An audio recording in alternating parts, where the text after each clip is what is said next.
Hello and welcome back to the second part of week 2 or module 2 on business messages and the business of writing these very important messages.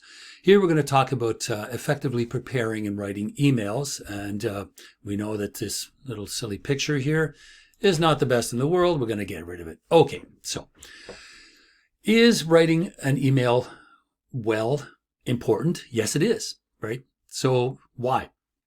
Because often that email might be the very first presentation of yourself to another person.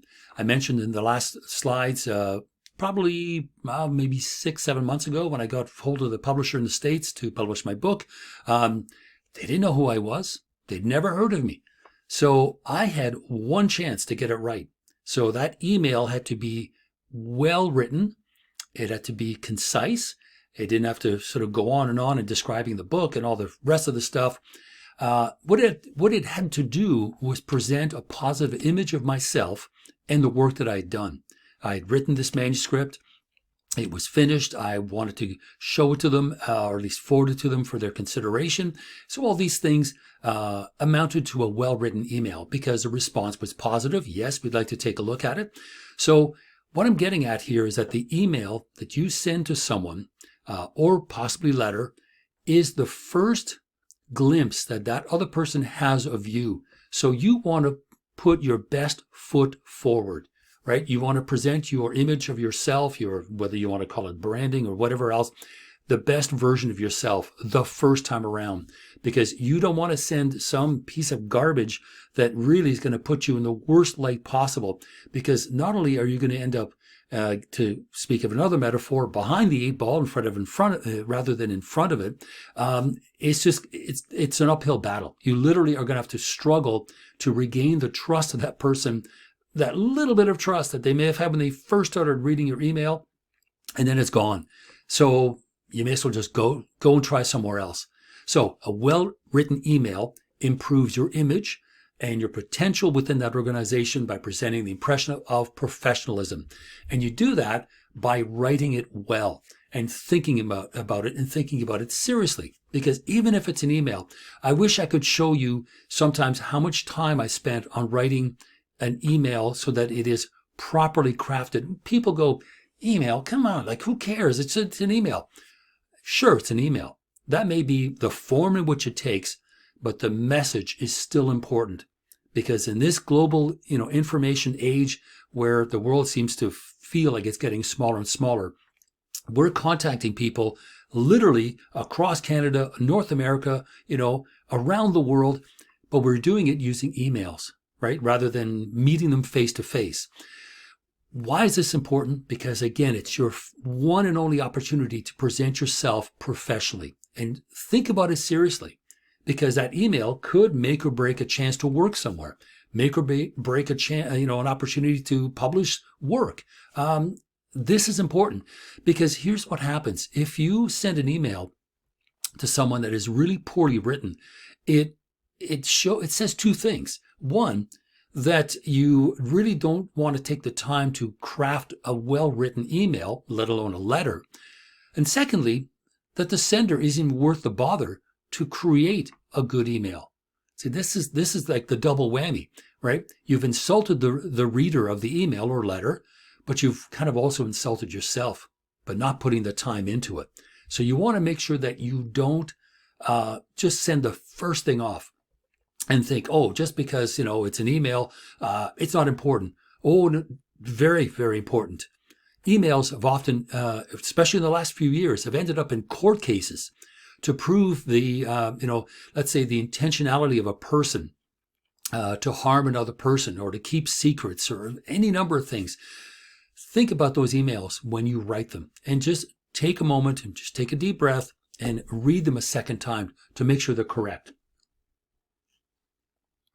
Because as Mama here says, poorly written emails leave me thinking less of the author, right? It reflects back on you. You've insulted the reader, and you've also insulted yourself by having the person reading it think not really very much of you. And when you do that, you have done the worst of the worst, because Now you're having to retrace your steps, start all over again, try to start on the right foot. And guess what? No matter what, that person that you wrote to, that message to, they'll always be remembering that first impression. And first impressions are absolutely crucial in the business world. They are in all worlds, but especially in the business world. Okay, so why are emails, well-written ones, more effective? Because they take less time to understand, right? People get to the point. People are clear and concise. And apparently in the UK, £10,000 per person per year, paying employees to read and write unnecessary emails. That's an awful lot of money. So £39 million per year on the average across the board. Excuse me.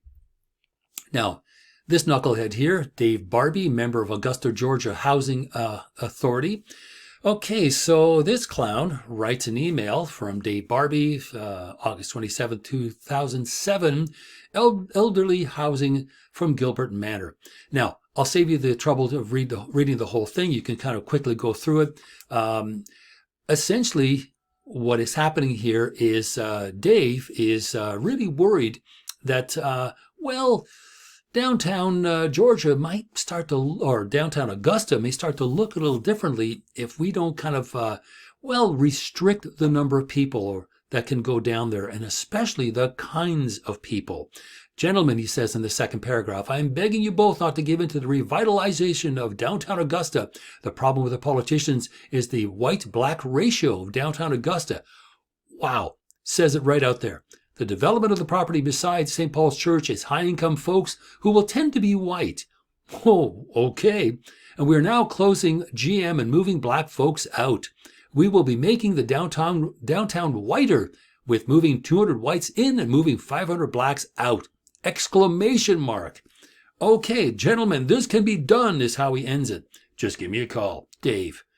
Wow. Exactly. What was he thinking? Now, the problem is racists don't think they're wrong, right? There are no guilty racists, right? If you are, you stop being a racist. It's just the way it works. So what was this guy thinking?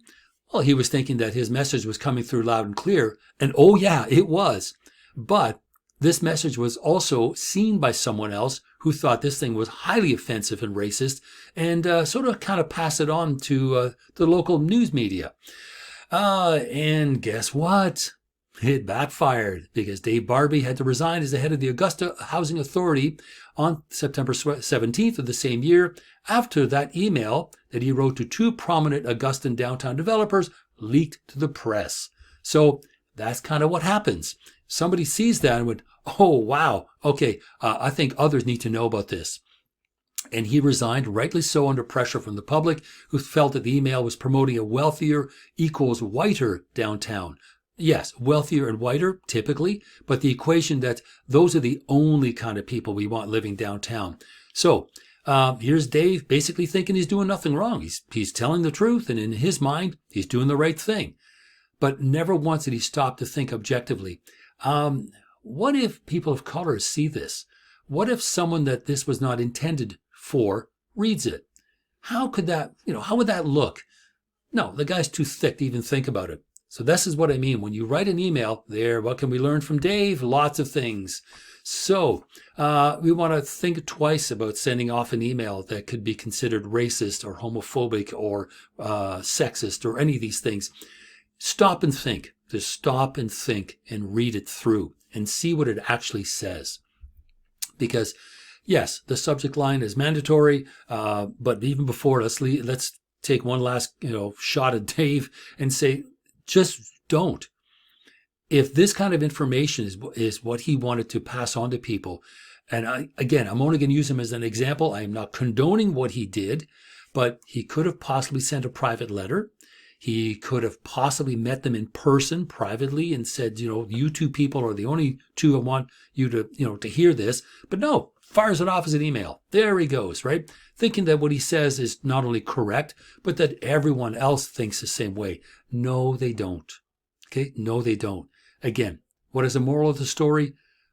Read through your email, your memo, your business letter, read through it carefully and make sure it says what you want it to say. and put yourself in the shoes of the people reading it or others, especially with something as volatile as trying to push out a certain population, out of an area of a city and moving in other people. So yeah, you just be really careful with those things. Now back to the email, and again, emails, business letters, and memos all have a subject line. They are mandatory because it indicates to the reader what they're going to read, and they can read it right then and there, or they can read it later, or they don't care. They'll never read it. But the subject line is important. Now, interesting and urgent is not a good version of a subject line because it could literally be anything. Stay away from words that are, well, they're problematic, right? Problem, important, help, oh crap, geez, what have I done? Triple exclamation mark. Those things don't help the cause. Why? Because they're not specific, right? Interesting and urgent is not specific. It could be anything. When people have to go pee, it's urgent. Interesting and urgent, there's a bomb scare, in this building. But read this later. No, don't. Okay? Be specific. There's enough room to put, a sentence in there. It doesn't have to be 25 words long. It can be 4 or 5 words. But have it reflect the body paragraphs of the email as well as you can. And keep it positive. So, emails typically do not cover sensitive matters or private and confidential matters because an email is simply not the vehicle by which you will present this kind of information to people. Emails instead are for direct messages, right? I would like you to do the following by Wednesday morning. Send me a copy of your report that you're working on. There'll be a meeting Wednesday afternoon. Please send it to me by 9 a.m. Wednesday.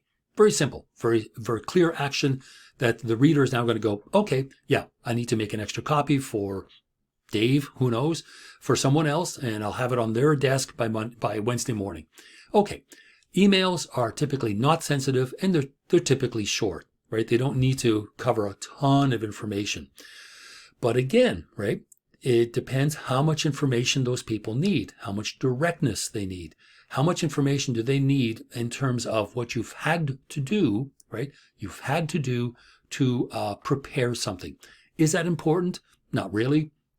But what you want to do is be direct in asking someone to do something, right? If you're asking them to perform a task, to change their mind about something, to rethink something, don't do it with exclamation marks. Persuade them, right? That's why, remember the curb the level of directness. Another way of being direct, you don't want to overdo it because you will, if you do it too much, be overbearing, right? You're going to be browbeating people. So if you're trying to get them to change their mind about something, you can be persuasive. And there's nothing wrong with that. Okay, so the body paragraphs provide the information of why the email is being written. There is the information, direct or indirect, good news or bad news. But the body paragraphs contain the information that is relevant to the email that the reader needs to think about. So, body paragraphs also present information in a logically consistent way, in a concise way. If you want to use bullets, sure. Bullets are often kind of helpful because the eye tends to sort of gravitate towards bullets. We just do that because maybe we like lists. I don't know. But what we look at is, okay, this is relevant information, but it's concise, right? It literally is a short list of things that we need to think about, consider, do, perform a task, whatever. So bullets are up to you. If you think that the email might be a little bit too long, you can condense that information into bullets or a short list. And that's really as simple as that. A closing. Closing could be a recommendation. Please do the following. Please respond back to us. Whatever it is that you're asking them to do, put it towards the tail end of the email. I know it makes sense, but that's the last thing that person reads. Don't put the recommendation at the beginning or at the middle and then carry on with something that might be irrelevant really at the end. So deadlines, recommendations, plan of action, please do the following. Those you need to see at the end and then followed with a salutation. That's really it. Okay, getting the address to an email is always important. But it does happen that the email may get bounced back. I've had it happen where I might have one word, a letter, not a word, but a letter or number missing in the email address, and it gets bounced back right away. That's one of the nice things about email services. The provider will bounce it back if they can't find that address. The worst case scenario, I suppose, is if there was an address that matched up and it did get sent to that person somehow. But again, if it's private and confidential or sensitive material, don't send it by email. Make sure you have an address you can send it to, but still get that email address right. Netiquette is something else that's also important. We don't want to send spam through email servers, especially within a corporation, within the organization. Just don't forward that information because it's just not very useful to people. We get it, in our personal email accounts, and it's obnoxious enough. If you have a Gmail account, for example, they tend to get sort of parked over in another area, which is kind of nice. But at this point now, it's just really kind of annoying to send spam to someone else. Okay, capital letters for the beginning of a sentence or a name, that's fine. But capital letters all through an email is really irritating, and the effect is that someone is shouting at you, right? Use capital letters only. Don't. Especially if the email is just about regular stuff. Nobody wants to be yelled at, right? So we don't want to be doing that. And by the way, don't use text language. Okay? Thanks. Don't. If you took the time to write BTW, really, do you have an extra second and a half to type by the way? I mean, come on. BY? THE? Come on. So it's poor. It's poor and it's juvenile. If you're sending a personal message to a friend, of course, right? Have at it with all kinds of acronyms. There's a bazillion of them. Lots of them coming in, going out, in and out of fashion, but not in a business email. You just don't do that. Now, another issue with an email is forwarding that email to another person. Forward only with permission. And if you are going to contact someone, indicate in the body paragraph, usually towards the end, so they don't forget, that you may, you ask for their permission to send it to someone else. If you're going to CC someone, the person that has received it may already know. For example, through school, I may get an email from my department that says, please CC this other person in your response. So that's perfectly fine. But we don't want to be doing that if there's an issue with, the message being sensitive, because we shouldn't be doing that. Attachments should be there at an absolute minimum. We don't want to send too many things with attachments. I tend to do that just a little bit. And that way I'm able to go ahead and do something that is pretty straightforward and say, yes, if you need this information, let me know. I can send it to you, but reduce the number of attachments to a minimum. Don't respond when you're angry, right? Wouldn't it be nice if it an email says, are you sure? And you go to hit send. And are you sure that you're sure? Hit send again. Don't respond when you're angry, because that's when we are at our worst, right? Exclamation marks and start swearing and effing and blind and all the rest of it. Don't. It's not a good idea. And really, at the end of the day, if you are writing an email within an organization, remember that all emails are monitored. So if you're going to be gossiping about someone, it's at your peril. You may lose your job, right? You're going to be visiting HR shortly because emails are monitored by the organization, and it's not a privacy issue. They own those email accounts. It belongs to them. So they're not stealing or prying. They're allowed to do it. So keep that in mind when you are sending things through within the department or even outside from your organization to another person. And really, don't send anything you wouldn't send to your grandmother or grandpa or even your mother, your parents, just don't, because that's really kind of the rule of thumb. Would you show this to someone that you respect? If you won't, right, and apply that to social media as well, maybe you're not sending the right thing. Okay, salutations finally are important. Salutation is good business etiquette. Dear, that's fine. Greetings is fine. Because if you don't know, you want to at least, say hello. Just don't start the email with yo. Just don't. Okay, so dear, greetings, that works perfectly fine. That's okay. Okay, closing lines as well are just as important because they strike a certain tone, right? Regards, sincerely, warmest regards as well. It's still okay. But later, exclamation mark. Yeah, that's juvenile. Now, cheers is okay if you know the person. And as I mentioned in the previous slides, the degree to which you know that other individual and you know that how they will respond has a lot to do with your salutation and your closing line. So it's up to you. If you know that person well, then have at it. Say, hey, or later, cheers. That's fine because you know who that person is. Now, closings should have your name, your title, a company name, especially if you're contacting someone for the first time. Let's say it's a solicitation letter to look for business.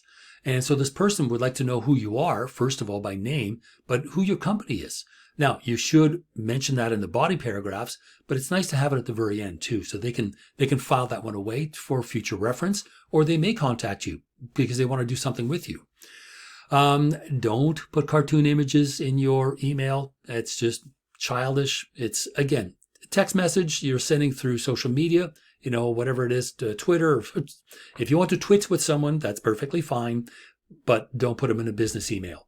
So, something like this, right? Recently moved from my service as Verizon Roadrunner. I'm trying to access any letters. It's like screaming, okay. What is that? I mean, I don't know. I'm trying to, what am I supposed to do, right? It's a mess. 2, okay, subject hello. That really clarifies things. Probably my only chance. I live in Wyoming. I bought this product named Maple Glow, manufactured in your city. Some guy makes it in his garage. I've lost a phone number. Please, can you help me? What? What is this? This is ridiculous. No, because I don't even know where to start. Subject, I'm looking for ... Fences, gates, catalog. Is this the place? Okay, fences and gates might have something to do with each other, but a catalog about fences and gates? A hardware store catalog? What? It's a mess. It's confusing. And again, I'm looking for stories and articles, misspelt, of past week. The date is 21st of this month. Cannot find online. Also, there was an ad, not again, with the shirt. Why? Weather for key. Okay, again, what is this? All block letters. It's a mess. What is this person even asking? So we don't want to be doing that. That is a mess. Okay, end of slides, and I will see you very shortly with part 3.